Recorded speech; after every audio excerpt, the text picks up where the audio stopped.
Sup Shredders, my name is Logan aka Spiderhands and welcome to an SP Reviews where today I have the pleasure of checking out the full EP, the latest one from Flowers For Juno, titled Be My Bloody Valentine. And if we switch over to here, we have ourselves a track on the screen, or rather the EP on the screen on YouTube. I'm just going to go put a thing on this side of the screen which goes through a few of the people that are involved in this EP, including Benjo James, Jack Wilson, clearly, Flowers For Juno. There's also an Elvis Presley cover in here, which will be quite cool. We've also got a Palazzo's Monstrosity Coil, and we're remixed by Palazzo's Monstrosity Coil on another one. So without further ado, we're going to check through each of these tracks from start to finish, and we're going to hear what we think. Starting with Dead Air, let's go.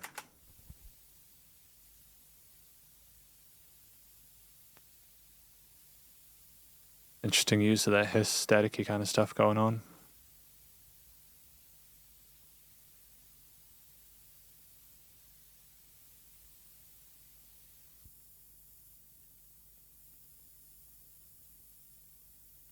I'm kind of keeping an eye on it. Quite a short track.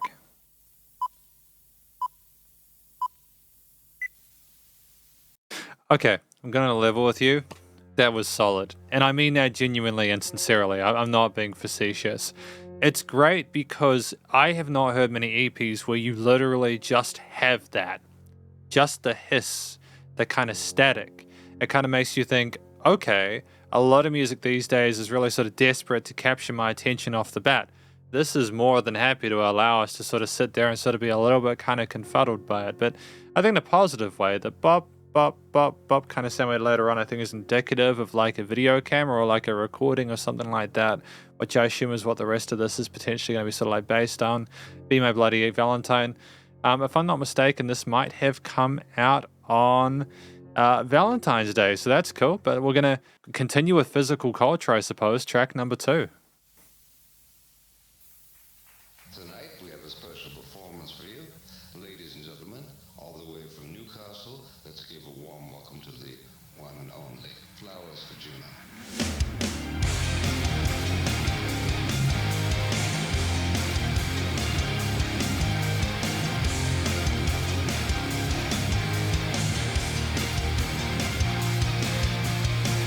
Just a shout out to the fact that before we continue, I have reviewed this before. So if I don't seem as surprised by certain elements, I will, that's why. But I'm glad to be hearing it again. It's got re-listen value.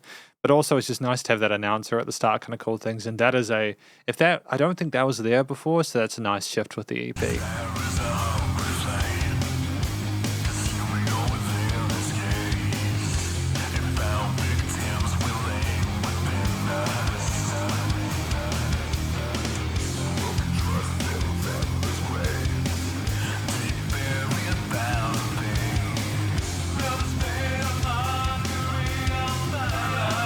Interesting pounding of the vocals here.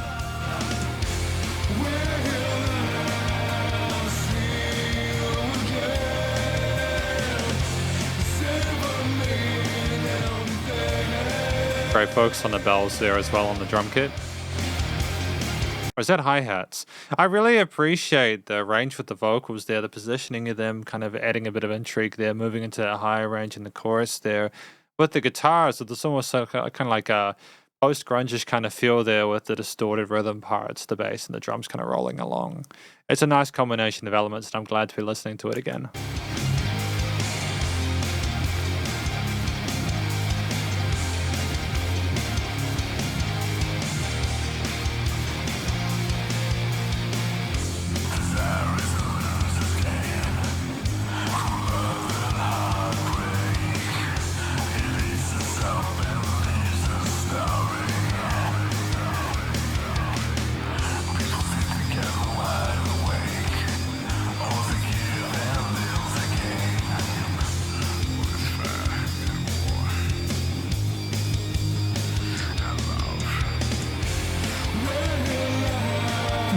Seamless transition.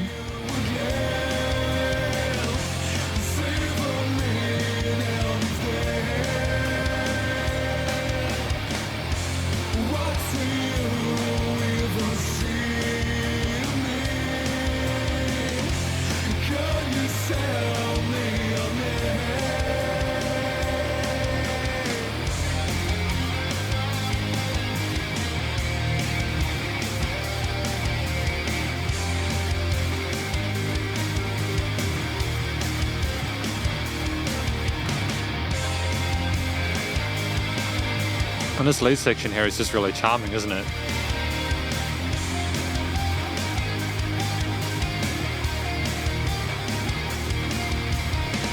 It's got like a chiminess to it. I appreciate the string skipping parts, the arpeggiated components there. They kind of trade off to each other. There's fragmenting or segmentation of it to show slightly different takes on variations of the Lloyd melodies, as well as to kind of trying to create their own identity with the instrument.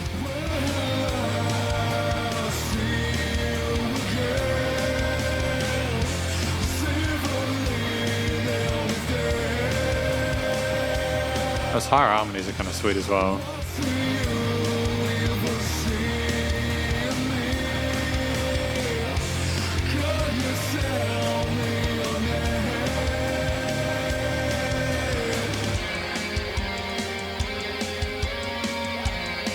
Interesting filtering here on the low end, on the high end. Kind of a sweetness to those harmonized guitars. Great return to it.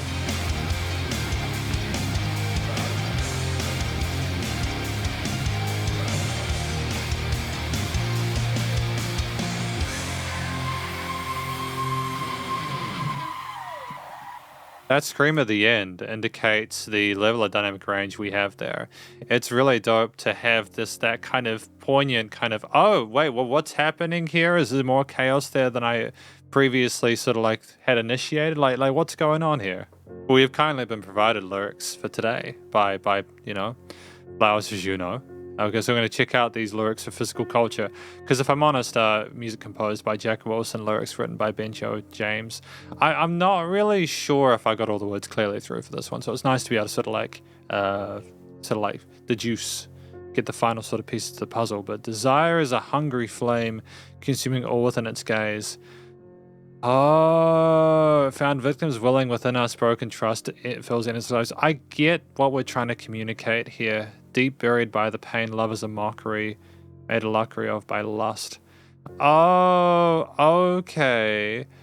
People sleep together wide awake, all to give and little to gain, all is fair in war and love. Okay. Will I see you again? Did this even mean anything? What could you even see in me? Could you tell me your name? So I think that this track, Physical Culture, is all about people who, it's basically commenting on how love is kind of difficult, to put it lightly, when a lot of what kind of connects us is that physical kind of attraction. And it's like we can get really sort of intimate with people and lust involved and stuff like that. It kind of defeats the chance of actually having something more than that. That chorus line where we're talking about asking what the person's name is, I think that's really kind of interesting, because it's like, hey, we've had this really kind of intense experience. Will I see you again? Can I even know anything about who you actually are? I think that the way we're calling out in that kind of murky kind of reverb kind of like landscape created by the combination of the vocal processing with the guitars, the bass and drums and stuff is really kind of like telling there. I think it's a really great mixture of different ingredients. I think that every component with the chord choices with the power chords, which are pretty straightforward, they're kind of rough and kind of they're in your face. There's not a lot of complexity to the harmonies within this track, which allows you to kind of like see kind of major and minors like move more sort of smoothly. It's the power of having the minimalist kind of leads and stuff like that, the kind of the arpeggios, all that kind of stuff. Again, it reminds me of a lot of stuff from the early 90s. When you combine that kind of angst there with the tones of the guitars, with the movements on the drums there, the transitions there, we had some interesting sort of like breaks there, like before that last kind of rendition of the main sort of hook backing or the intro riff. It was nice to have kind of those guitars simmer up in that high end, just to add a bit of kind of like, oh, are we floating? No, we're back down to earth. The euphoria is over. I think it's great. Again, I enjoyed reviewing Physical Culture when I heard it. It was a fantastic first impression to their stuff, I think, because I think that was the first track I reviewed from them. And it makes me look forward to what we have next. I definitely understand what's going on with like the lyrics and stuff like that, but we got, the next track for today, which is Can't Help Falling in Love, the Elvis Presley cover. What are we going to do with this one, though? Wise men say only fools rush in. Interesting use of synths, actually. I kind of dig that. Several layers, of course. Falling in love with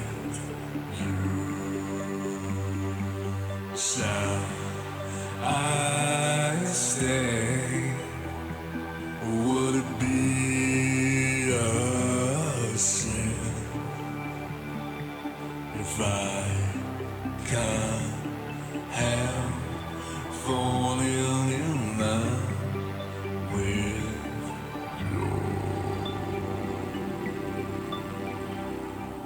I wasn't expecting that vocal fry at the end. I dig it. It's a very kind of organic, raw sort of take on the track. We're not trying to oversing it. We're trying to sort of make it our own, which I appreciate. It's also the way the triplets are carried. The arpeggios by things going left and right there with the fuzzy sort of synth pads there or the strings there. It's a really interesting soundscape, which is void of a few of the core elements we had earlier.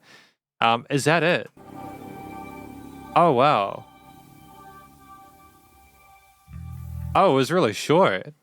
It was really, really short. You know, I suppose we've got the lyrics here, though. Wise men say only fools rush in, but I can't help falling in love with you. Shall I stay? Would it be a sin if I can't help falling in love with you? Yeah, that's interesting. Because we have the previous track where we were talking about how we wanted to get to know the person, even though there was very little about them. We understood. We went in really quite quickly to it, and it overwhelmed us. And we're kind of trying to gather whether we should really have anything more than that. Like, is it going to be, we can't help ourselves continuing to fall for this person, even though we know the danger involved, even though they could leave, you know what I mean?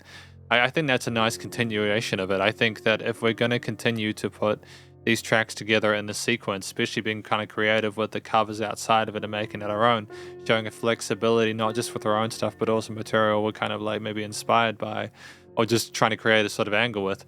It gives me hope if they were to put an album out that it would also be stylistically and thematically coherent and consistent. And I really dig that they are trying to make an overall experience with this listen through. But yeah, I think again I don't think the guitars, the bass drums we had previously would have necessarily suited tone wise. It encourages us to sort of keep an eye out for new ingredients throughout the rest of the EP. Really solid, man. And the sound design with the panning and automation was great too. It's not my fault. Track number 4, I suppose. We're just burning through this, aren't we?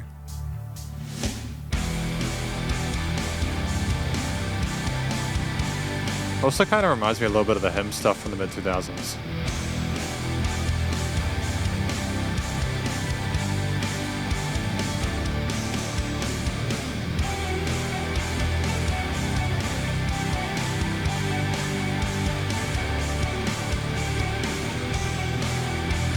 Sort of ping pongers to lay on those guitars on the background as a sub layer, I suppose.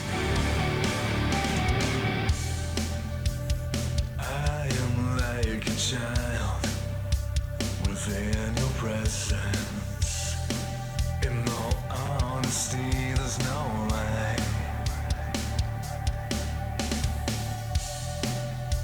As if our conversations occur in heaven.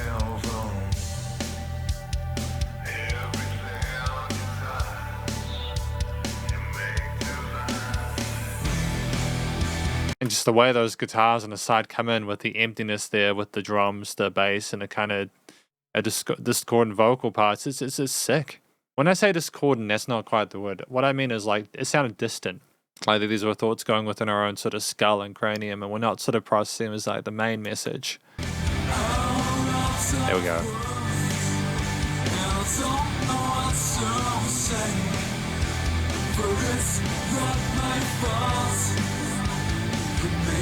Feel this way.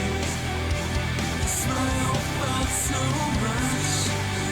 Don't dream another day. For it's not my fault. Made me feel this way. Interesting 8th note drum grooves there as well. Never felt more empty without the company to find yours. Sparkly synths, nice. Ask if I guess it when I see a smile. Can I walk with you for just a moment and forever? For it's not my fault. I want us to be together.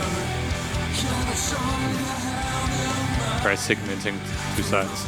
see us all out there? For it's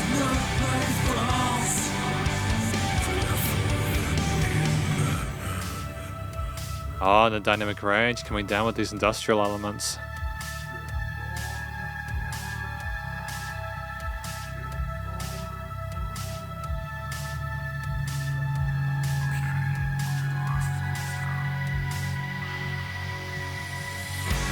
I want to give a shout out to just how smooth that was, man. Just the way those guitars came in.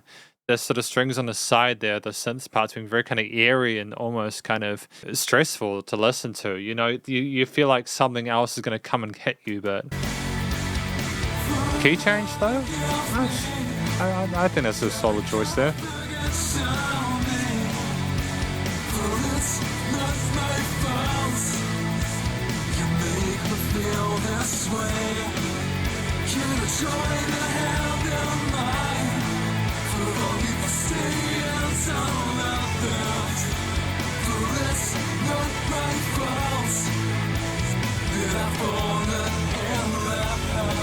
It's not my fault that I've fallen in love.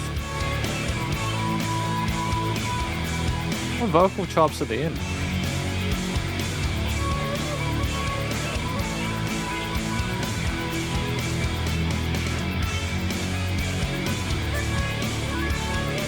I think this was a good fit for Valentine's Day, you know?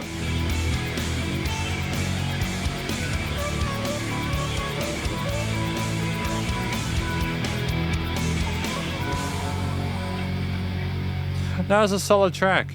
We didn't have the lead section we had in physical, but Right, folks. Happy Valentine's Day. Happy Valentine's Day! Sick! I dig it. I think that was a nice. I can't help falling with Happy Valentine's Day. I mean, I'd agree with that. I think that a lot of people. I mean, if we look at the lyrics, we'll be able to kind of like, kind of relate to the fact that often it can be difficult to sort of like control those feelings, and if you try and control them, often it gets worse, right? I'm like a child within your presence. In all honesty, there's no lies if our conversations occur in heaven. These are the lyrics for It's Not My Fault, track number 4. But I think this is, like with lines like my fingers never felt more empty without the company they find in yours. And all my sadness, I just keep forgetting when I see that smile I just adore.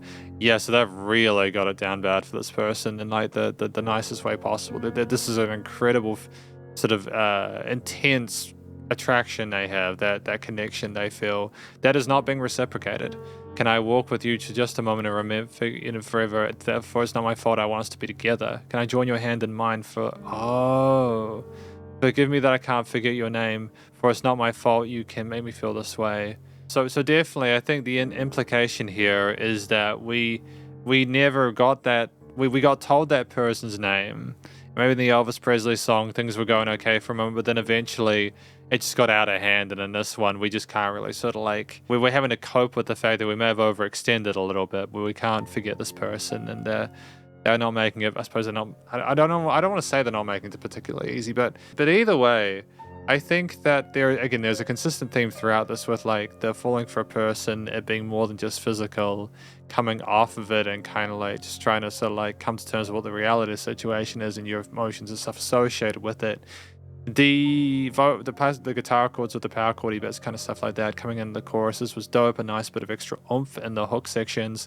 The bass and drums nicely balanced as well. Yeah, nice and thick in the low end without being too overpowering. Nice sort of range of different sort of cymbal grooves and fills with the toms there, mainly focusing on the 8ths, occasional 16ths. And it was nice again to have some sparkly synths occasionally on the sides there with vocals kind of interspersed around the headphones in a way that's memorable, with the hook line with some extra kind of like vocal fresh bits there. But you also had interesting sort of like soundscape-ish kind of like synth pads and stuff on the extra bits there, with that massive build into that key change chorus at the end. There's a lot of thought put into this track there. I like the 4th song. It's Not My Fault is well fleshed out, and it's a great sort of companion to physical culture. But we've got track number 5. Have you ever seen a human heart? It looks like a fist wrapped in blood. Let's go. Let's do it. Track number 5.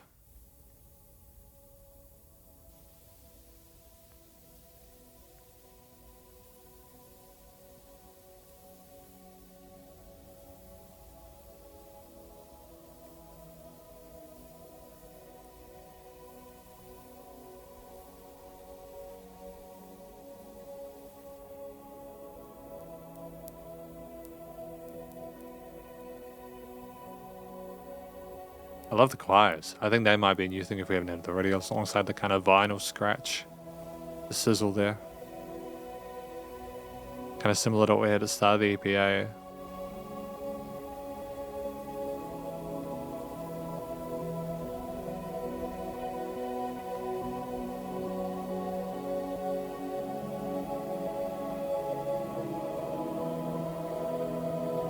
I wonder if we got like a choir to do this, or if we got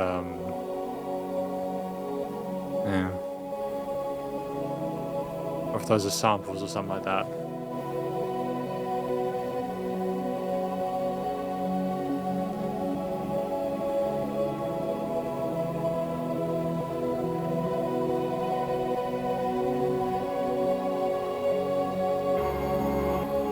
Ah, keys as well, nice.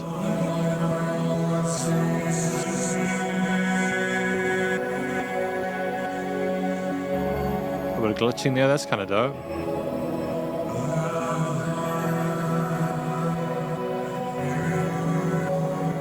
I suppose the vocals at this point become more of an instrument, don't they?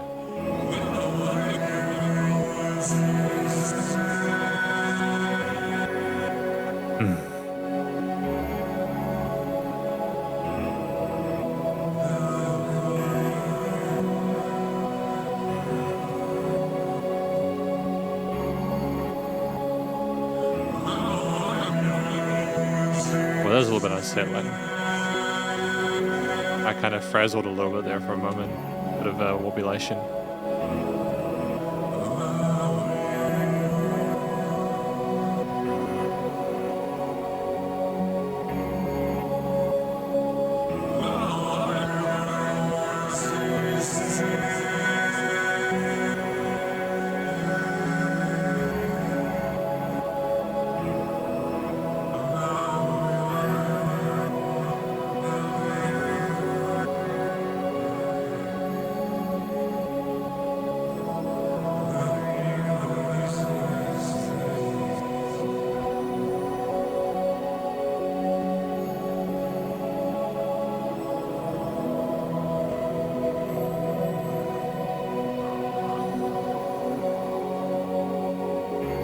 So we got like a similar kind of state with the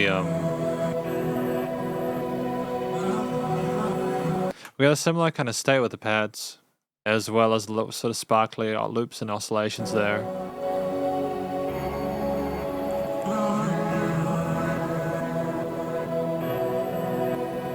With occasional vocal chops.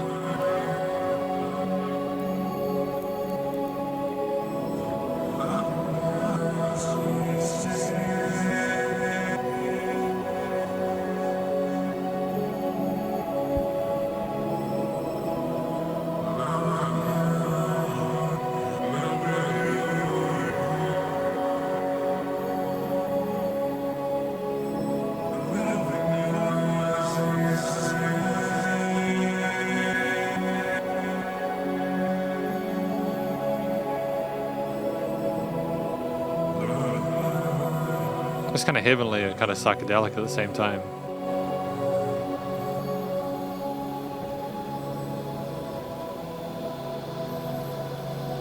I feel like we rose. Sound design is really slick, actually. Those kicks or those percussive hits that go like that with slow decay.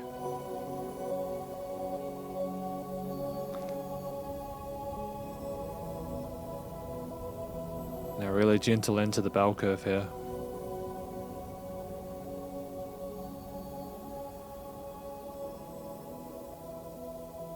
So I get the impression that this is like a continuation of some of the stuff we had earlier at the start with like the white noise at the beginning of like Dead Air, you know.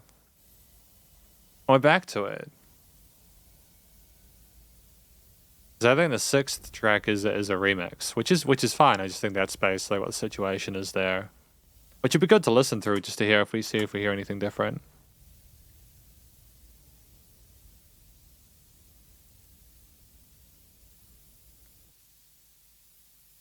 I do think this is one of the more experiences that I've had with EP in quite a while. Often people will put like 6 tracks in and there'll be 6 songs, right?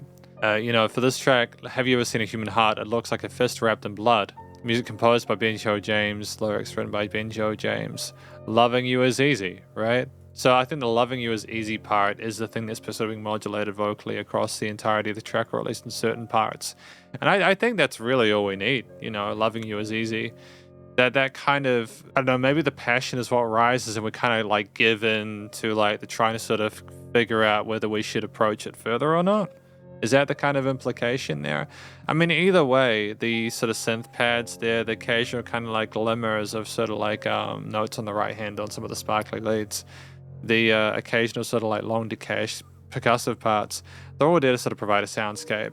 But that underlying kind of like hum there of the machine moving the entire time, moving us forward, it's dope. I think that, again, one of the things I really appreciate about this album is this EP is the sound design, which I'll talk about more in the conclusion, but ultimately I just think they've done something really special with it. And we're going to listen through Physical Culture, Palazzo's Monstrosity Coil remix to finish off.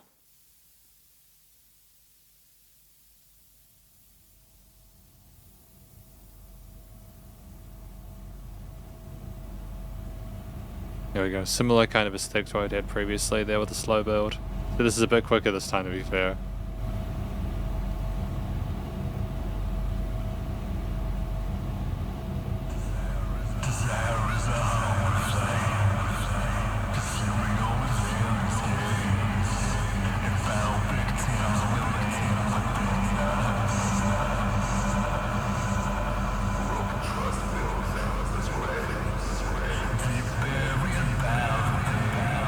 This is trippy as hell, man.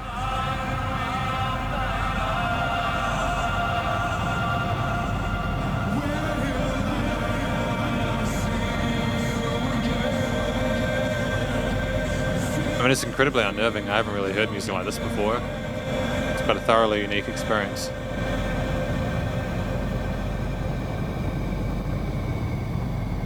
Kind of sounds like you're in a wind tunnel.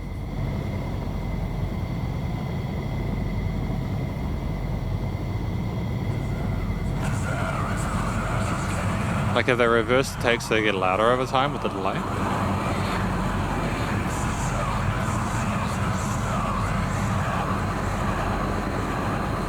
Well, they're kind of messing with like the rate of the decay or the amount of feedback in it, you know?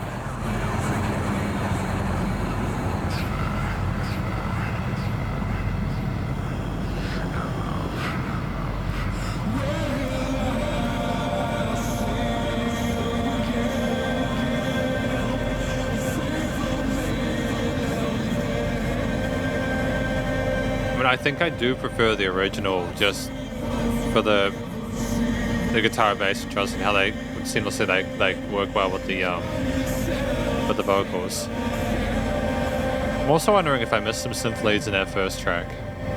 I think I might have missed some synth leads in that track that I might have caught in the original review.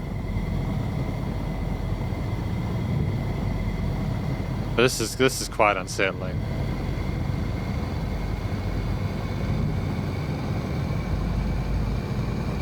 And the sub bass and how resonant it is quite impressive, actually.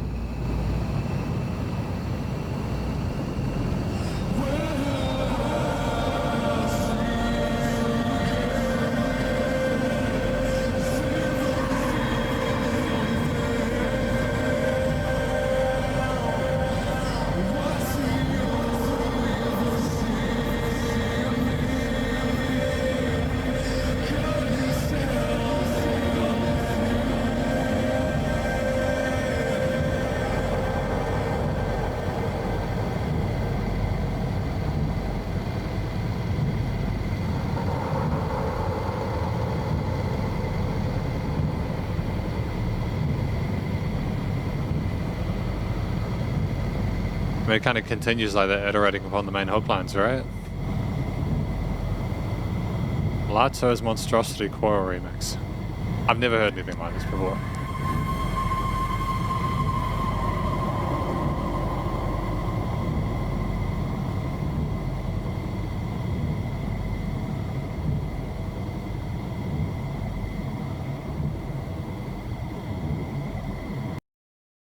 Oh, that was it. That's crazy. That was it. That's it. So I don't necessarily know if we need to talk about what I think the track was about. It was more of a remix of the original Physical Culture, but with like that kind of constant oscillation there, the variation of having the vocals or without it, and allowing other elements mid to highs kind of simmer there. It's one of the most kind of surreal experiences I've had listening to a piece of music. Well, we're going to talk about that more in the conclusion because I think it's sort of definitively more of a sound design thing than anything else. But to be able to use like wind-like turbine oscillations to create a song out of it, to kind of go alongside the hum of the earlier tracks there and kind of build on that, is actually kind of clever. I kind of dig it. I'm not sure how it relates specifically sound-wise to the initial. I think it's more of a creative than anything like that. But that's fine either way. Because welcome to the conclusion of my review of this EP from Flowers For Juno titled Be My Bloody Valentine. Now, what do I think this EP is about? I mean, as I've spoken about each of the 6 kind of components of this track individually. My overall sort of understanding of the CP is it's meant to be kind of like a Valentine's Day one. It's supposed to be about a person who has gotten attracted to someone. They may have had like a physical, like may have slept together or like had like a very intense sort of lust for each other.